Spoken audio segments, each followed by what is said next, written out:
Hello बच्चों, क्या हाल चाल, कैसे हैं आप लोग। आज हम पढ़ने वाले हैं मंगलम पाठ। यह संस्कृत पाठ का फर्स्ट चैप्टर है, जिसमें मंगलम पाठ का मतलब क्या होता है। सबसे पहले हम जान लेते हैं कि मंगलम पाठ का मतलब क्या होता है। मंगलम मतलब सब मंगलमय हो, मतलब सब अच्छा खासा हो। तो देखिए, इसको हम बहुत ही बेहतरीन तरीके से समझने का और याद करने का प्रयास करेंगे। इसके बाद आप लोगों को यह याद करने में कोई झंझट नहीं रहेगा। तो एंड तक वीडियो को जरूर देखिएगा। देखिए, सबसे पहले मंगलम यह क्या है। यह एक उपनिषद है, ठीक है। यह उपनिषद है और इनके रचनाकार कौन है, तो आप कहेंगे महर्षि वेद व्यास। कौन है, तो आप कहेंगे महर्षि वेद व्यास, ठीक है। जैसे कि पूछा जाएगा कि मंगलम पाठ क्या है, परीक्षा में ऑब्जेक्टिव क्वेश्चन बन सकता है, तो आप कहिएगा कि ये उपनिषद है, ठीक है। और पूछा जाए कि इसका रचनाकार का नाम बताओ, तो आपको क्या कहना है, कहना है कि महर्षि वेद व्यास, ठीक है। अब देखिए, इसमें कुछ महत्वपूर्ण बातें हैं जो हमको बहुत ही बेहतरीन तरीके से समझना है, और हम जब समझ जाएंगे तो ये याद करने में बहुत ही आसान हो जाएगा। तो समझने के लिए सबसे पहले हमें क्या कॉन्संट्रेट होकर वीडियो आप लोग देखिएगा। देखिए, महत्वपूर्ण बातें में है, इस पाठ में कुल 5 मंत्र है। कितने मंत्र हैं, तो इस पाठ में कुल कितने मंत्र हैं।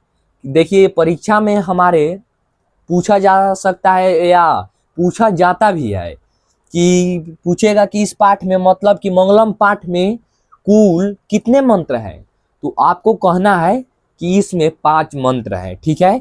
आपको क्या कहना है कि इसमें 5 मंत्र हैं। तो देखिए, ये तो हमारा कॉन्सेप्ट क्लियर हो गया।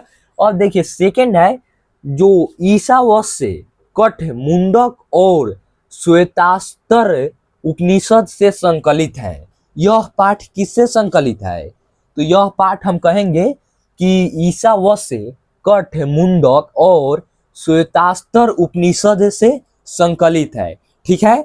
देखिए, ये बहुत ही आसान चैप्टर है। अब देखिए, इसमें क्या है कि ये मंत्र मंगलाचरण के रूप में पठनीय है। आपसे पूछेगा कि ये मंत्र किसके रूप में पठनीय है, तो हम क्या कहेंगे, मंगलाचरण, ठीक है। देखिए, यहाँ तक हो गया। अब बात करते हैं उपनिषद पढ़ने से। उपनिषद पढ़ने से परमात्मा के प्रति श्रद्धा बढ़ती है। कोई कोई व्यक्ति होता है जो भगवान पर विश्वास नहीं करता है, तो उसे हम क्या कहते हैं, उसे हम नास्तिक कहते हैं। और जो भगवान पर विश्वास करता है उसे हम क्या कहते हैं, आस्तिक। जो भगवान पर विश्वास करता है उसे हम आस्तिक कहते हैं, और जो भगवान पर विश्वास नहीं करता हो उसे हम क्या कहते हैं, नास्तिक कहते हैं।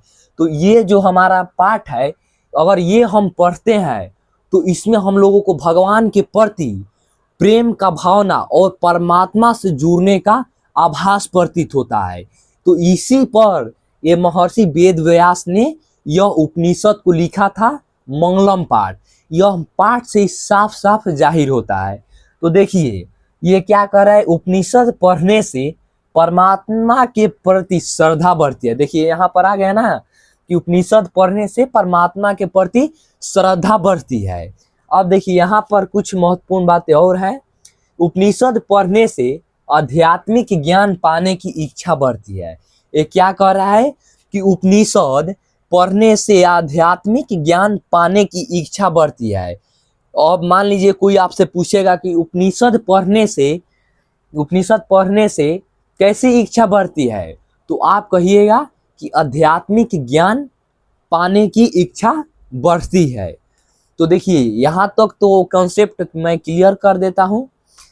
अब रही बात उपनिषद विभिन्न वेदों से संबंध, क्या है, उपनिषद विभिन्न वेदों से संबंधित होते हैं।